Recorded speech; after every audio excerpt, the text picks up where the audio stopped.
I never thought voodoo was real until I saw an altar with a straw doll next to a Polaroid picture of me. My coworker Ryan was from the South. We worked well together until I was the one who was offered the promotion. He got very cold after that. I offered to watch his house for the week when he went out of town, hoping that that would remove any jealousy. It was unique.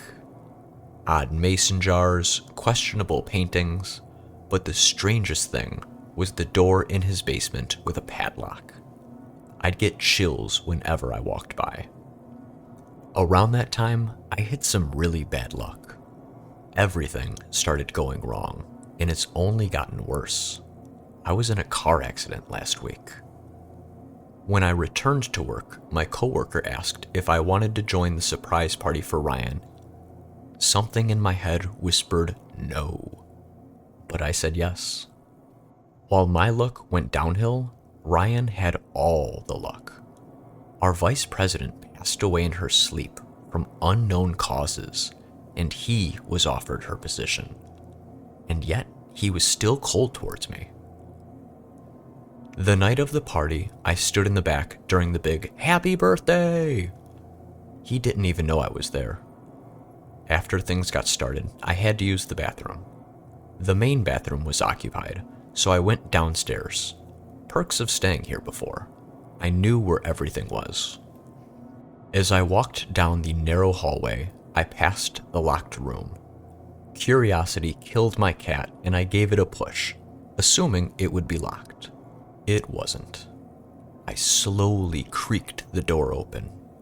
Pitch black inside. I turned on my flashlight, but I wish I didn't.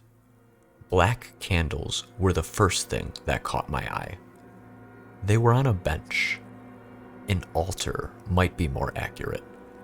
Hair, long enough to be mine, was sitting next to some gross nail clippings. I thought it could be a grooming area until I saw a little twine doll with pins sticking out. Next to it, a Polaroid of me with scratches over my eyes and some handwriting I couldn't make out. I tried to read the writing until I heard the padlock. I hid under the desk next to the altar. It was Ryan. He seemed to be in a hurry. He lit the candles and started reading from the book. I had goosebumps. But when I heard him say and repeat my name, I almost screamed. The room got darker, much colder. The smell of blood and sulfur arrived with the smoke, now spinning in the center of the room. Pages started turning by themselves. The old book spread dust around the room, and a flurry landed right on my nose. I couldn't shake the sensation of a sneeze. I tried so hard to hold it in, but my body shook into the desk. Loud. Ryan's concentration broke, and he started to look right at me. Just then, there was a loud bang on the ceiling, and then two more. Something dark started snaking down, coiling around Ryan. He looked panicked. I heard him say, "You're supposed to kill him, not me." He showed my little doll to the thing and yelled, "Him!" He looked for the Polaroid, but I still had it in my hand. It was so hot. "Where is it?" were his last words.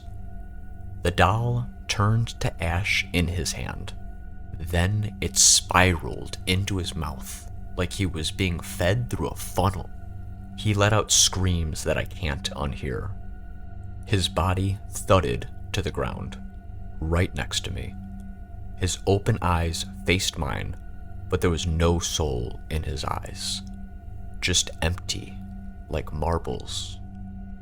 But his mouth was still moving, whispering my name.